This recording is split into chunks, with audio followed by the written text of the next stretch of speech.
तसालीकियों के नाम पलूस रसूल का पहला खत 5 बाब 15 आयत से।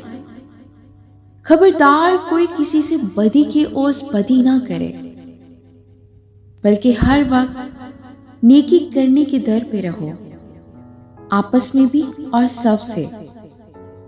हर वक्त खुश रहो, बिला नागा दुआ करो, हर एक बात में शुक्रगुजारी करो, क्योंकि मसीह यीशु में तुम्हारी बाबत खुदा की यही मर्जी है। रूह को ना बुझाओ, नबूवतों की हकारत ना करो, सब बातों को आजमाओ, जो अच्छी हो उससे पकड़े रहो। आमीन, हालेलुया। हर किस्म की बदी से बचे रहो।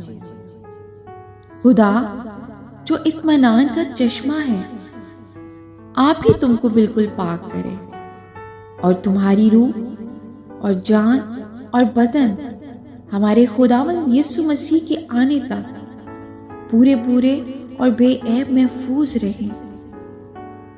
तुम्हारा बुलाने वाला सच्चा है, वो ऐसा ही करेगा।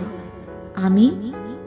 खुदावंद के जिंदा पाक कलाम के पढ़े और सुने जाने में उसकी बरकत हो। खुदावंद का शुक्र हो। अजीजों, आज के कलाम के वसीला से खुदावंद हम सबको बरकत दे और हम सब कलाम के पढ़ने या सुनने वाले महज ना बने, हम कलाम पर अमल करने वाले बने। आमीन।